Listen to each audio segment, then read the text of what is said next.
नमरूद की बेटी का ईमान अफरोज वाक़या। बिस्मिल्लाहिर्रहमानिर्रहीम। अस्सलामुअलैकुम रहमतुल्लाहि व बरकातुहू। मैं हूँ जमील अहमद जामी। यकीनन तमाम तारीफ़ें अल्लाह के लिए हैं। हम उसी की तारीफ़ बयान करते हैं, उसी से मदद के तलबगार हैं। मैं गवाही देता हूँ कि अल्लाह के सिवा कोई भी माबूद बरहक नहीं। नाज़रीन, नमरूद दुनिया का वो वाहिद बादशाह था जिसने पूरी दुनिया पर हुकूमत की थी। ये काफिर था और जिना ज्यादा था। ये वो पहला शख्स था जिसने अपने सर पर ताज रखा था और खुल्लम खुल्ला खुदाई का दावा किया था। नमरूद के दौर में हज़रत इब्राहीम अलैहिस्सलाम मबूस बा रिसालत हुए और हज़रत इब्राहीम अलैहिस्सलाम ने ही नमरूद के बुतों को तोड़ा, जिसकी वजह से नमरूद ने हज़रत इब्राहीम अलैहिस्सलाम को आग में फेंका। जब आग बहुक्म खुदा हज़रत इब्राहीम अलैहिस्सलाम के लिए गुलजार बन गई तो उस वक्त चंद गिने चुने लोगों में से नमरूद की बेटी भी आप पर ईमान ले आई। जब नमरूद को इसकी खबर मिली तो उसने अपनी बेटी के साथ क्या किया और नमरूद की आग में हज़रत इब्राहीम अलैहिस्सलाम के साथ कौन से वाक़यात पेश आए, ये आग कितने अरसे में तैयार की गई, खुदावंद मुताल ने छिपकली को मारने का हुक्म क्यों दिया और मेंढक को मारने से मना क्यों फरमाया, इसके साथ साथ आपको नमरूद का अंजाम भी बताएंगे। वीडियो में आगे चलने से पहले आपसे गुजारिश है कि वीडियो को स्किप किए बगैर आखिर तक जरूर देखिएगा, और अगर आप हमारे चैनल पर नए हैं तो सबसे पहले हमारे चैनल को सब्सक्राइब कर लें। नाजरीन, नमरूद बड़े तनतने का बादशाह था। सबसे पहले इसने अपने सर पर ताज शाही रखा और खुदाई का दावा किया। ये वलदुज जना था और इसकी मां ने जिना करा लिया था, जिससे नमरूद पैदा हुआ था।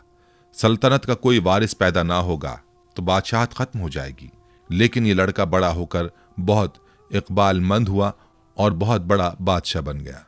मशहूर है कि पूरी दुनिया की बादशाही सिर्फ 4 ही शख्सों को मिली, जिनमें से 2 मोमिन थे और 2 काफिर। हज़रत सुलेमान अलैहिस्सलाम और हज़रत जुल्करनैन तो साहिब ईमान थे और नमरूद बख्त नसर ये दोनों काफिर थे। नमरूद ने अपनी सल्तनत भर में ये कानून नाफिज कर दिया था कि उसने खुराक की तमाम चीज़ों को अपनी तहवील में ले लिया था। सिर्फ उन्हीं लोगों को खुराक का सामान दिया करता था जो लोग उसकी खुदाई को तस्लीम करते थे। चुनाचे एक मरतबा हज़रत इब्राहीम अलैहिस्सलाम उसके दरबार में गल्ला लेने के लिए तशरीफ़ ले गए तो उस खबीस ने कहा कि पहले तुम मुझको अपना खुदा तस्लीम करो, तभी मैं तुमको गल्ला दूंगा। हज़रत इब्राहीम अलैहिस्सलाम ने भरे दरबार में अलल ऐलान फरमा दिया कि तू झूठा है और मैं सिर्फ एक खुदा का परस्तार हूँ जो वादहू ला शरीक लहू है। यह सुनकर नमरूद अपने आपे से बाहर हो गया और आपको दरबार से बाहर निकाल दिया और एक दाना भी नहीं दिया। आप और आपके चंद मुताबिईन जो मोमिन थे भूख की शिद्दत से परेशान होकर जाँ बल्ब हो गए। उस वक्त आप एक थैला लेकर एक टीले के पास तशरीफ ले गए और थैले में रेत भर कर लाए और खुदावंद कुद्दूस से दुआ मांगी तो वो रेत आटा बन गई और आपने उसको अपने मुताबिईन को खिलाया और खुद भी खाया। फिर नमरूद की दुश्मनी इस हद तक बढ़ गई कि उसने आपको आग में डलवा दिया, मगर वो आग आप पर गुले गुलजार बन गई और आप सलामती के साथ आग से बाहर निकल आए और अलल ऐलान नमरूद को झूठा कहकर खुदाए वाहदहू ला शरीक की तौहीद का चर्चा करने लगे। नमरूद ने आपके कलमा हक से तंग आकर एक दिन आपको अपने दरबार में बुलाया और मुकालमा बसूरत मनाजरा शुरू कर दिया। नमरूद: ए इब्राहिम, बताओ तुम्हारा रब कौन है जिसकी इबादत की तुम लोगों को दावत दे रहे हो? हज़रत इब्राहिम: ए नमरूद, मेरा रब वही है जो लोगों को जलाता और मारता है। नमरूद: ये तो मैं भी कर सकता हूँ। चुनाचा उस वक्त ने 2 कैदियों को जेल खाना से दरबार में बुलवाया। एक को मौत की सजा हो चुकी थी और दूसरा रिहा हो चुका था। नमरूद ने फांसी पाने वाले को तो छोड़ दिया और बेकसूर को फांसी दे दी और बोला कि देख लो, जो मुर्दा था मैंने उसको जला दिया और जो जिंदा था मैंने उसको मुर्दा कर दिया। हज़रत इब्राहीम अलैहिस्सलाम ने समझ लिया कि नमरूद बिल्कुल ही अहमक और निहायत ही घामड़ आदमी है, जो जलाने और मारने का मतलब ये समझ बैठा। इसलिए आपने उसके सामने एक दूसरी बहुत ही वाज़ेह और रोशन दलील पेश फरमाई। चुनाचे आपने फरमाया, ए नमरूद, मेरा रब वही है जो सूरज को मशरिक से निकालता है। अगर तो खुदा है तो एक दिन सूरज को मगरिब से निकाल दे। हज़रत इब्राहीम अलैहिस्सलाम की ये दलील सुनकर नमरूद मबहूत और हैरान रह गया और कुछ भी ना बोल सका। इस तरह यह मुनाजरा ख़त्म हो गया और हज़रत इब्राहीम अलैहिस्सलाम इस मुनाजरे में फ़तहमंद होकर दरबार से बाहर तशरीफ़ लाए और तौहीद इलाही का वाज अलल ऐलान फरमाना शुरू कर दिया। कुरान मजीद ने इस मुनाजरे की रुदाद इन लफ्ज़ों में बयान फरमाई कि ए महबूब, क्या तुमने न देखा था उसे जो इब्राहिम से झगड़ा उसके रब के बारे में इस पर कि अल्लाह ने उसे बादशाही दी, जबकि इब्राहिम ने कहा कि मेरा रब वो है कि जलाता है और मारता है। बोला, मैं जलाता और मारता हूं। इब्राहिम ने फरमाया, तो अल्लाह तो सूरज को लाता है पूरब से, तू पश्चिम से ले आ। तो होश उड़ गए काफिर के, और अल्लाह राह नहीं दिखलाता जालिमों को। हज़रत इब्राहिम अलैहिस्सलाम खुदाबंद की तौहीद के ऐलान पर पहाड़ की तरह कायम रहे, न कि नमरूद की बेशुमार फौजों से गायब हुए, न उसके जुल्म जबर से मरूब हुए, बल्कि उस जालिम ने आपको आग के शोलों में डलवा दिया। उस वक्त भी आपके पाए अज़्म इस्तक़लाल में बाल बराबर लग़ज़िश नहीं हुई और आप बराबर नाराए तौहीद बुलंद करते रहे। फिर उस बेरहम ने आप पर दाना पानी बंद कर दिया। इस पर भी आपके अज़्म इस्तक़ामत में जर्रा बराबर फर्क नहीं आया। फिर उसने आपको मनाजरे का चैलेंज दिया और दरबार शाही में तलब किया ताकि शाही रोब व दाब दिखाकर आप अलैहिस्सलाम को मरूब कर दे। लेकिन आपने बिल्कुल बेखौफ होकर मनाजरे का चैलेंज कबूल फरमा लिया और दरबार शाही में पहुंचकर ऐसी मजबूत और दंदान शिकन दलील पेश फरमाई कि नमरूद के होश उड़ गए और वो हक्का बक्का होकर लाजवाब और खामोश हो गया और भरे दरबार में उस कलमा हक की तजल्ली हो गई। बिलाखिर हजरत इब्राहिम अलैहिस्सलाम की सदाकत और हक्कानियत का परचम सर बुलंद हो गया और नमरूद एक मच्छर जैसी हकीर मखलूक से हलाक कर दिया गया। हजरत इब्राहिम अलैहिस्सलाम को आग में फेंकने का वाक़या मुफस्सिरीन ने इस तरह बयान किया है कि ईद के दिन कौम के लोगों ने हजरत इब्राहिम अलैहिस्सलाम को भी शहर से बाहर मेले में चलने की दावत दी, लेकिन उन्होंने तबीयत की खराबी का कहकर जाने से माजत कर ली। दरहकीकत वो ऐसे ही मौके की तलाश में थे। चुनाचे जब पूरी कौम मेले में शिरकत के लिए चली गई तो हजरत इब्राहिम अलैहिस्सलाम एक कुल्हाड़ा लेकर बुतखाने में दाखिल हुए। उनमें से अक्सर उनके बाप आजर के हाथों से तराशे हुए थे। हजरत इब्राहिम अलैहिस्सलाम बड़े देवता के हैकल में चले गए। कौम का सबसे मुकद्दस देवता बातिल खुदाओं का सरदार माना जाता था। हजरत इब्राहिम अलैहिस्सलाम ने देखा कि वहाँ मौजूद पत्थर और लकड़ी से बनाए गए देवताओं के सामने फल, खानों और मिठाइयों के ख्वान रखे हुए थे जो लोगों ने चढ़ावे के तौर पर नजर किए थे। हजरत इब्राहिम अलैहिस्सलाम ने उन मूर्तियों को मुखातिब करके कहा, ये सब तुम्हारे लिए रखा है, तुम खाते क्यों नहीं? हजरत इब्राहिम ने दोबारा फरमाया, मैं तुमसे मुखातिब हूँ, तुम मेरी बात क्यों नहीं सुनते, मेरी बात का जवाब क्यों नहीं देते? हजरत इब्राहिम अलैहिस्सलाम ने हथौड़े से उनको तोड़ दिया, लेकिन सिर्फ एक बुत को रहने दिया और उस बुत के कांधे पर कुल्हाड़ा रखकर चले गए। फिर रात गुजरने के बाद सुबह को जब नमरूदियों की वापसी हुई तो उन्होंने अपने बुतखाने में हशर का मंजर देखा। उनके खुदाओं के हशर नशर ने उनके पैरों तले जमीन निकाल दी। इस वाक़े की खबर सबसे पहले नमरूद को दी गई। नमरूद ने कहा कि जब किसी को देखा नहीं गया, क्यों कर किसी को सजा दी जा सकती है? इस पर उन लोगों ने जिन्होंने हजरत इब्राहिम अलैहिस्सलाम को कहते हुए सुना था, खुदा की कसम मैं तुम्हारे बुतों को ठीक कर दूंगा, नमरूद से कहा कि काम सिर्फ इब्राहिम का है। नमरूद ने कहा कि मैं सिर्फ तुम्हारे कहने पर सजा ना दूंगा, जरूरत है कि उसको गिरफ्तार करके सरेआम लाया जाए। चुनाचे उसने उनकी गिरफ्तारी का हुक्म दे दिया और हजरत इब्राहिम अलैहिस्सलाम को गिरफ्तार करके नमरूद के दरबार में हाजिर किया गया। दरबार लोगों से खचाखच भरा हुआ था। हजरत इब्राहिम अलैहिस्सलाम रोब और वक़ार के साथ दरबार में दाखिल हुए और शाही प्रोटोकॉल को नज़रअंदाज करते हुए नमरूद के सामने जा खड़े हुए। कुरान करीम में इस हवाले से फरमाया गया, तर्जुमा, कहने लगे, हमारे माबूदों के साथ ये सलूक किसने किया है? बेशक वो तो जालिमों में से है। लोगों ने कहा, हमने एक नौजवान को उनका जिक्र करते हुए सुना है, उसका नाम इब्राहिम है। वो बोले कि उसे लोगों के सामने लाओ ताकि वो गवाह रहें। जब इब्राहिम अलैहिस्सलाम आए तो उनसे कहा, क्या हमारे माबूदों के साथ ये काम तूने किया है? इब्राहिम अलैहिस्सलाम ने कहा कि ये काम उस बड़े बुत ने किया होगा। अगर ये बोलते हैं तो इनसे पूछ लो। वो सर नीचा करके बोले, तुम जानते हो कि ये बोल नहीं सकते। सूरह अंबिया आयत 58-65। हजरत इब्राहिम अलैहिस्सलाम का ये अमल जहां साहिब इख्तिदार लोगों और खुद नमरूद पर बिजली बनकर गिरा, वहीं इस अमल से अवामुन्नास के दिलों में हजरत इब्राहिम अलैहिस्सलाम की जुर्रत और हौसले की दाग बैठ गई। मजहबी पेशवाओं ने पुररोब आवाज में पूछा, ए इब्राहिम, हमारे बुतों की तौहीन किसने की है? हजरत इब्राहिम ने जवाब दिया, हथौड़ा बड़े बुत के कांधे पर है, उससे पूछो ये सब किसने किया है। पुजारी निदामत और शर्मिंदगी से सर झुका के बोले, इब्राहिम, तुम खूब जानते हो कि पत्थर की मूर्तियां बोलती नहीं है। हजरत इब्राहिम ने फरमाया, जब ये बोलते नहीं, हरकत नहीं कर सकते, अपना दिफा नहीं कर सकते, तो तुम इनसे नफा पहुंचाने की उम्मीद क्यों रखते हो और नुकसान होने का अंदेशा क्यों करते हो? तुम पर अफसोस है कि तुम कायनात के मालिक अल्लाह को छोड़कर झूठे माबूदों को पूजते हो। क्या तुम अक्ल शऊर नहीं रखते? हजरत इब्राहिम अलैहिस्सलाम की तकरीर बुत परस्तों के अकायद पर ऐसी कारी ज़र्ब थी कि नमरूद ने अपनी खुद साख्ता खुदाई को जमीन बोस होते हुए देख लिया। नमरूद चालाक आदमी था। उसने हजरत इब्राहिम अलैहिस्सलाम से पूछा, ए इब्राहिम, तू अपने बाप दादा के दीन की मुखालफत क्यों करता है? तू उन मुकद्दस बुतों को माबूद मानने से क्यों मुनकिर है? हजरत इब्राहिम अलैहिस्सलाम ने फरमाया, अल्लाह ताला सारी कायनात के तन्हा मालिक हैं, हम सब उसकी मखलूक हैं। पत्थरों लकड़ियों से बनाए हुए बुत खुदा नहीं, ये तो अपनी सलामती और हिफाजत के लिए भी दूसरों के मोहताज हैं। परस्तिश के लायक वो हस्ती है जो किसी किस्म की एहतियाज नहीं रखती और तमाम मखलूक उसकी मोहताज है। यह सुनकर नमरूद बोला, अगर मेरे अलावा कोई रब है तो उसका ऐसा वस्फ बयान कर जिसकी कुदरत मुझ में ना हो। हज़रत इब्राहिम अलैहिस्सलाम ने फरमाया, मेरा रब मौत और हयात पर कादिर है। नमरूद बोला, जिंदगी और मौत तो मेरे कब्ज़े कुदरत में भी है। उसने एक कैदी को, जिसकी मौत की सज़ा का हुक्म हो चुका था, जान बख्शी कर दी और दरबार में मौजूद एक शख्स की गर्दन मारने का हुक्म सादिर कर दिया।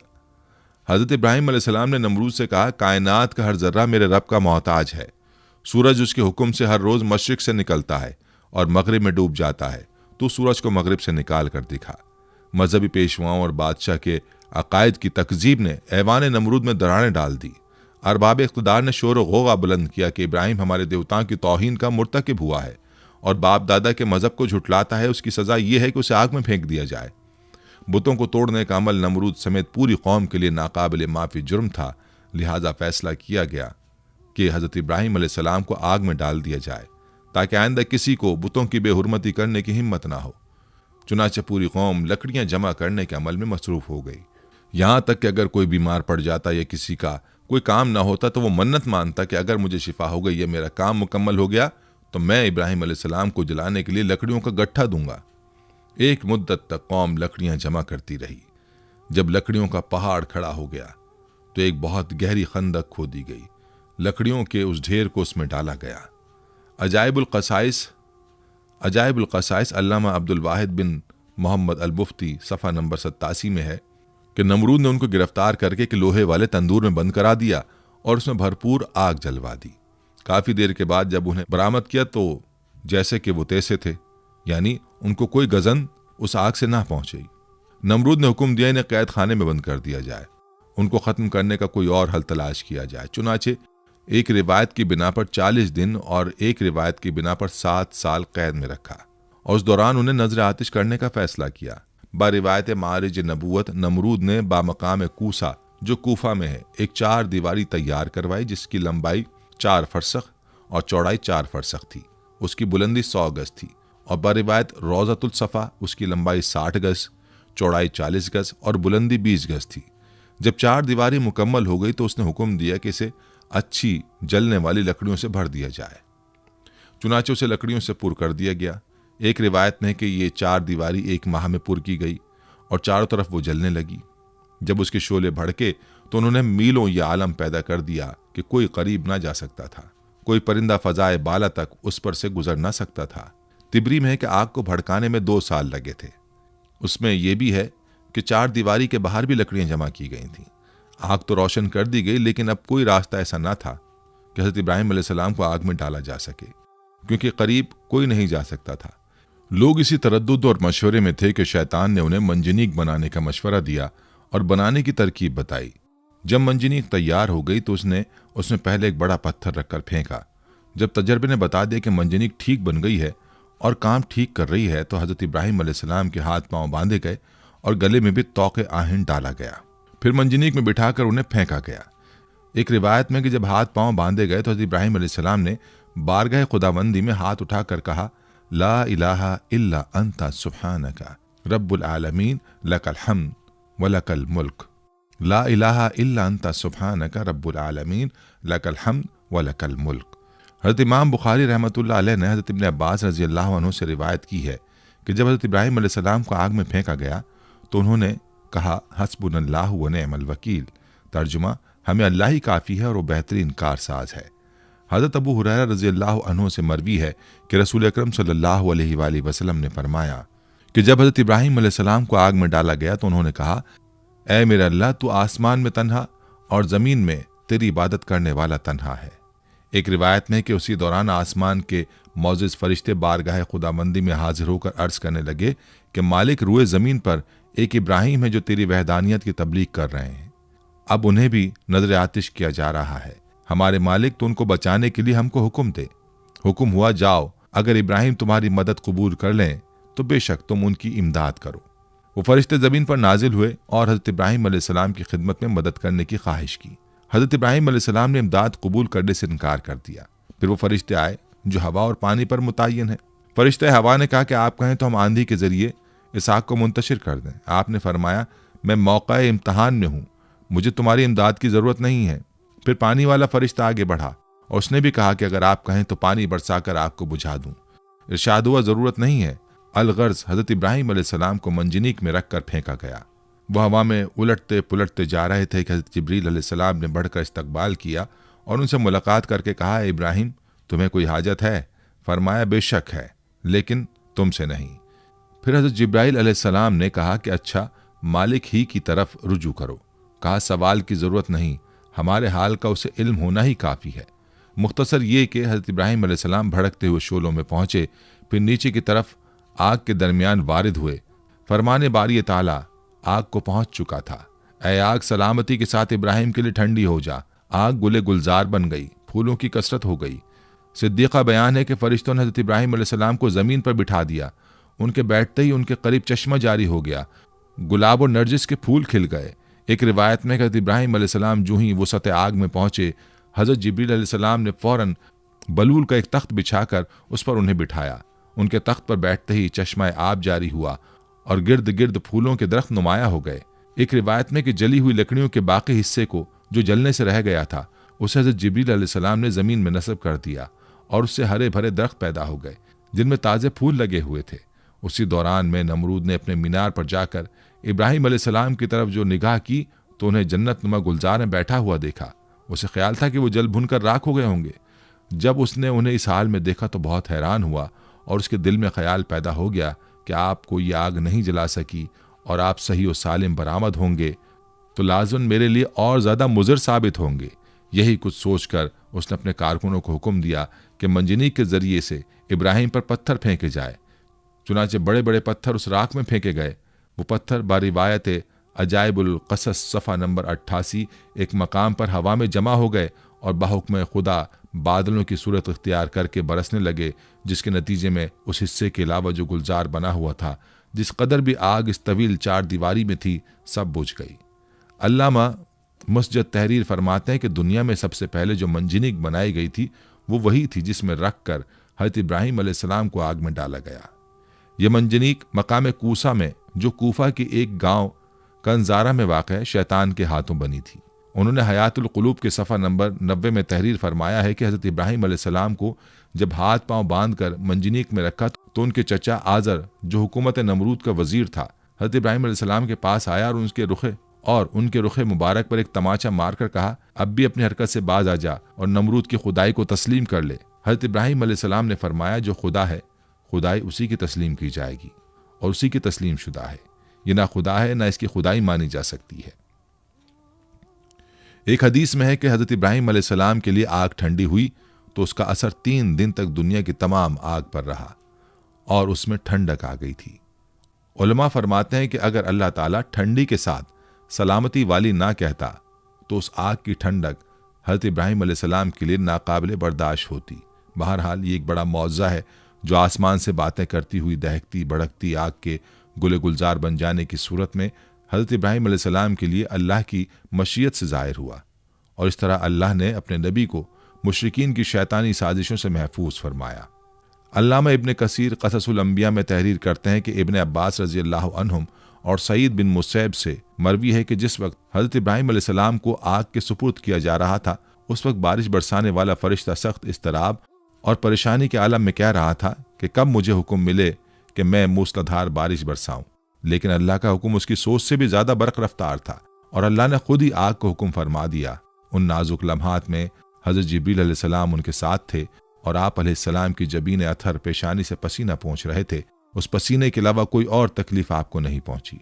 हज़रत काब बिन अहबार रज़ियल्लाहु अन्हु बयान फरमाते हैं कि जिस रोज़ हज़रत इब्राहिम अलैहिस्सलाम को आतिश नमरूद के सुपुर्द किया गया उस रोज़ आग से तपिश और गरमाइश ख़त्म कर दी गई थी, जिसकी बिना पर ना लोगों के चूल्हे गर्म हो सके और ना ही आग से कोई काम लिया जा सका। हज़रत काब रज़ियल्लाहु अन्हु ने मजीद फरमाया कि उस रोज़ आग ने हज़रत इब्राहीम अलैहिस्सलाम से बंधी हुई रस्सी के अलावा कुछ और न जलाया। हज़रत सादी रहमतुल्लाह अलैह फरमाते हैं कि हज़रत इब्राहीम अलैहिस्सलाम के साथ साया करने वाला फरिश्ता भी था और 1 मील तक साया, ठंडक और सलामती थी और सरसब्ज बाग गुलो गुलजार बन गया था, जबकि आसपास आग अपने शोलों और शरारों के साथ भड़क रही थी और लोग हज़रत इब्राहीम अलैहिस्सलाम की तरफ देख रहे थे। सुभान अल्लाह। हज़रत अबू हुरैरा रज़ियल्लाहु अन्हु से मरवी है कि हज़रत इब्राहीम अलैहिस्सलाम के वालिद के कहे हुए कलमात में सबसे अच्छे कलिमात वो हैं जो आज़र ने अपने बेटे को आग के अंदर इस हालत में देखते हुए कहे, जिसका तर्जुमा है, ए इब्राहीम, तेरा परवरदिगार बेहतरीन परवरदिगार है। इब्न असाकर रहमतुल्लाह अलैह हज़रत अकरमा रज़ियल्लाहु अन्हु से रिवायत करते हैं कि हज़रत इब्राहीम अलैहिस्सलाम की वालिदा ने जब अपने लख्त जिगर को गुलो गुलजार में यूं मुतमईन देखा तो पुकारा, ए मेरे बेटे, मैं भी तेरे पास आना चाहती हूँ, अल्लाह से दुआ कर कि तेरे इर्द गिर्द की आग की हरारत से मुझे निजात दे। तो हज़रत इब्राहीम अलैहिस्सलाम ने अर्ज़ किया, जी अम्मा। फिर आपकी वालिदा हज़रत इब्राहीम अलैहिस्सलाम की जानिब चलीं और आग ने उन्हें कुछ ना कहा। फिर बेटे के पास पहुंचकर बेटे को गले लगाया और बोसा देकर वापस लौट आईं। हज़रत मिनहाल बिन उमरो से मरवी है, फरमाते हैं कि मुझे खबर पहुंची कि हज़रत इब्राहीम अलैहिस्सलाम वहाँ गुलो गुलजार में 40 से 50 दिन ठहरे। उन्होंने फरमाया कि दिनों और रातों में मैंने उससे अच्छी ज़िंदगी नहीं गुजारी और मेरी तमन्ना रही कि मेरी तमाम ज़िंदगी इसी तरह की हो जाए। कुफ़ार और मुशरिकीन हज़रत इब्राहीम अलैहिस्सलाम से इंतकाम लेना चाहते थे, मगर जलील और रुस्वा हो गए। बुलंद होना चाहा लेकिन पस्त ख़ार हो गए। गालिब होना चाहा मगर मगलूब हो गए। क़ससुल अंबिया, अल्लामा इब्न कसीर, सफ़ा 168-169। शायर मशरिक़ हज़रत अल्लामा इक़बाल रहमतुल्लाह अलैह ने हज़रत इब्राहीम अलैहिस्सलाम के इश्क़ हक़ीक़ी को बड़े खूबसूरत अंदाज में पेश किया है। फरमाते हैं, बेखतर कूद पड़ा आतिश नमरूद में इश्क़, अक्ल है महवे तमाशाए लबे बाम अभी। हज़रत इब्राहीम अलैहिस्सलाम को आग में फेंके जाने का वाक़या और इसमें छिपकली का किरदार, जिसके बारे में तारीख़ की किताबों में मौर्रिख़ीन ने लिखा है कि जब नमरूद ने हज़रत इब्राहीम अलैहिस्सलाम को अल्लाह रब्बुल इज़्ज़त की वहदानियत की दावत देने पर आग में डालने का हुक्म दिया तो उस वक्त ये वाक़या कुर्रे अर्ज़ का एक कर्बनाक सानेहा था, जिसका जिक्र इंसानों के अलावा चरिंद परिंद, जिन्न और इंस सब के दरमियान हुआ। इस मौके पर एक रिवायत के मुताबिक जब चूंटी और छिपकली के दरमियान इस वाक़े का जिक्र हुआ तो चूंटी ने हज़रत इब्राहीम अलैहिस्सलाम की हिमायत की, जबकि छिपकली ने नमरूद की तरफदारी की थी। एक और रिवायत के मुताबिक जब हज़रत इब्राहीम अलैहिस्सलाम को आग में डाल दिया गया, इस मौके पर छोटे परिंदे भी अपनी इस्तिताअत के मुताबिक अपनी चोंच में पानी भर के उस आग में डाल रहे थे ताकि यह आग हज़रत इब्राहीम अलैहिस्सलाम के लिए ठंडी हो सके। इसी मौके पर यही छिपकली थी जो उस आग को अपनी फूंकों से मजीद भड़काने की कोशिश कर रही थी। एक और रिवायत के मुताबिक एक बार एक सहाबी फ़क़ीह बिन मुग़ीरा रज़ियल्लाहु अन्हु की आज़ाद करदा एक ग़ुलाम औरत जब बीबी आयशा रज़ियल्लाहु अन्हा के घर गई तो उन्होंने वहाँ एक नेज़ा पड़ा हुआ देखा। उन्होंने बीबी आयशा रज़ियल्लाहु अन्हा से दरियाफ्त किया कि इसका क्या मकसद है, तो उन्होंने जवाब दिया कि ये छिपकली को मारने के लिए है, क्योंकि हुज़ूर अकरम सल्लल्लाहु अलैहि वसल्लम ने बताया है कि जब सारे जानवर हज़रत इब्राहीम अलैहिस्सलाम को बचाने की कोशिश कर रहे थे तब ये छिपकली वाहिद जानवर थी जिसने आग को भड़काने की कोशिश की थी। हज़रत फ़ाकिहा बिन मुग़ीरा की आज़ाद करदा लौंडी साहिबा से रिवायत है कि सैयदा आयशा रज़ियल्लाहु अन्हा के पास एक नेज़ा हुआ करता था। मैंने उनसे पूछा कि आप इससे क्या काम लेती हैं? फरमाया कि हम इससे छिपकलियाँ मारते हैं, क्योंकि हमें अल्लाह के नबी सल्लल्लाहु अलैहि वसल्लम ने बताया है कि जब हज़रत इब्राहीम अलैहिस्सलाम को आग में डाला गया तो ज़मीन के सब जानवर आग बुझाने में मसरूफ़ थे सिवाय छिपकली के। वो आग को तेज़ करने के लिए फूंके मारती थी। चुनाचे रसूलुल्लाह सल्लल्लाहु अलैहि वसल्लम ने उसे मारने का हुक्म दिया है। सुनन नबी माजा हदीस नंबर 3231, सुनन मसनद अहमद हदीस नंबर 6504। नाज़रीन, हज़रत इब्राहीम अलैहिस्सलाम को जब आग में डाला गया तो आप अलैहिस्सलाम की उम्र 16 या 20 साल थी। आप अलैहिस्सलाम कितनी मुद्दत तक आग में रहे, इस सिलसिले में 3 अक़वाल हैं। बाज़ मुफस्सिरीन कहते हैं कि आप 7 दिन तक आग में रहे। मौरख़ीन का बयान है कि आतिश नमरूद के गुलजार बनने के वाक़यात और उसके दीगर हालात देखकर हज़रत लूत अलैहिस्सलाम और जनाब सारा ने ईमान ज़ाहिर किया और नमरूद की बेटी राजा भी ईमान लाई। हज़रत लूत अलैहिस्सलाम हज़रत इब्राहीम अलैहिस्सलाम के चचाजाद भाई थे और जनाब सारा चचाजाद बहन थी। नमरूद की बेटी के ईमान लाने के मुतालिक अल्लामा अब्दुल वाहिद बिन मोहम्मद अल मुफ्ती बहावाला मारिजुल नबूवत में लिखते हैं कि नमरूद की बेटी राजा बड़ी ज़ीरक और होशियार लड़की थी। उसने जब हज़रत इब्राहीम अलैहिस्सलाम के आग में डाले जाने को देखा तो बड़े इसरार से अपने वालिद को इस बात पर राज़ी किया कि उसे उस मीनार पर जाने की इजाज़त दी जाए जिस पर सब लोग बैठकर हज़रत इब्राहिम अलैहिस्सलाम को देख रहे हैं। चुनाचे नमरूद ने इजाज़त दे दी और वो उस मीनार पर जा पहुंची। वहां पहुंचकर उसने हालात देखे। उसे देखकर बड़ा ताज्जुब हुआ कि आग गुले गुलजार बन गई और बलोर का तख्त उनके लिए लाया गया है। उसने बेसाख्ता आवाज़ दी, ए इब्राहिम, मैं ये क्या देख रही हूँ? ए इब्राहिम, ये हालात क्यों कर पैदा हुए? खुदा ने उसकी आवाज़ हज़रत इब्राहिम अलैहिस्सलाम तक पहुंचा दी। हज़रत इब्राहिम अलैहिस्सलाम ने जवाब दिया, जिसके दिल में अल्लाह की मार्फत हो उसे आग जला नहीं सकती। उसने कहा कि क्या मुझे इजाज़त है कि मैं आग में आप तक आ जाऊं? आपने फरमाया, तू कलमा पढ़ ले तो हमारे पास आ सकती है। उसने कलमा पढ़ा और चुपके से उतरकर हज़रत इब्राहिम अलैहिस्सलाम के पास जा पहुंची। जब आग के करीब पहुंची, उसे आग के किसी हिस्से ने नुकसान ना पहुंचाया और वो हज़रत इब्राहिम अलैहिस्सलाम तक जा पहुंची। वहां पहुंचकर उसने अपने ईमान की तजदीद की और वापस अपने घर बाप के पास चली गई। नमरूद को जब अपनी बेटी के ईमान लाने का वाक़या मालूम हुआ तो वह आग बगूला हो गया और अपनी बेटी से कहने लगा कि तौबा कर। उसने इनकार किया। फिर उसने जिद की और डराया, मगर उसने परवाह ना की। नमरूद जब उसे समझाने से आजिज हो गया तो उसने अपनी बेटी को जल्लादों के हवाले कर दिया। जल्लादों ने उसे धूप में लिटाकर उसके हाथ और पांव में मेखें ठोक दी। इधर जल्लादों ने उसे सजा दी, इधर खुदावंद ताला ने हज़रत जिब्राइल अलैहिस्सलाम को हुक्म दिया कि मेरी कनीज़ को वहां से तंदुरुस्त करके इब्राहिम तक पहुंचा दो। ये वाक़या हज़रत इब्राहिम अलैहिस्सलाम के आग से निकलने के बाद का है। हज़रत जिब्रील अलैहिस्सलाम ने नमरूद की बेटी राजा को हज़रत इब्राहिम अलैहिस्सलाम की खिदमत में पहुंचा दिया। चुनाचे वो उन्हीं के पास रही। बिलाखिर उन्होंने उसकी शादी अपने एक फर्जंद मदेन के साथ कर दी, जो कि सारा और हाजरा के अलावा कतूरा बीवी से था। फिर खुदा ने उसे ये इज्जत दी कि उसके सिलसिला रहम में बहुत से अंबिया को पैदा किया। बेशक ये दीन इस्लाम का हुस्न है कि जो भी उसकी आगोश में आ गया उसकी दुनिया और आखिरत दोनों संवर गई। हज़रत इब्राहिम अलैहिस्सलाम के असवाए हसना से उलमाए हक को सबक लेना चाहिए कि बातिल परस्तों के मुकाबले में हर किस्म के खौफ व हिरास और तकालीफ से बेनियाज होकर आखिरी दम तक डटे रहना चाहिए और ये ईमान और यकीन रखना चाहिए कि ज़रूर ज़रूर नुसरत खुदाबंदी हमारी इमदाद व दस्तगीरी फरमाएगी और बिलाखिर बातिल परस्तों के मुकाबले में हम ही फतहमंद होंगे और बातिल परस्त यकीनन खाइब व खासिर होकर हलाक व बर्बाद हो जाएंगे। हज़रत इब्राहिम अलैहिस्सलाम का ये तर्ज फ़िक्र व अमल, आपका ये उसवा तमाम हक परस्त आलिमों के लिए चिराग राह है और हकीकत यह है कि आपके असवाए हसना पर अमल करने वाले ज़रूर ज़रूर कामयाबी से हमकिनार होंगे। नाज़रीन, ये थी हमारी आज की वीडियो। हम उम्मीद करते हैं कि आपको हमारी आज की ये वीडियो ज़रूर पसंद आई होगी। अगर आपको हमारी आज की ये वीडियो पसंद आई है तो आपसे गुजारिश करते हैं कि आप हमारे चैनल को ज़रूर सब्सक्राइब कर लें और साथ ही लगे बेल के बटन को भी प्रेस कर लें ताकि आपके पास हमारी आने वाली मज़ीद मालूमाती वीडियोस का नोटिफिकेशन बर वक्त मिलता रहे। सब्सक्राइब के साथ साथ हमारी वीडियोस को लाइक भी करें और अपनी कीमती राय का इजहार कमेंट्स में ज़रूर करें। कमेंट्स में आप अपने सवालात भी हम तक पहुँचा सकते हैं। अल्लाह ताला आपको अपने हिफ्ज़-ओ-मान में रखे। आमीन।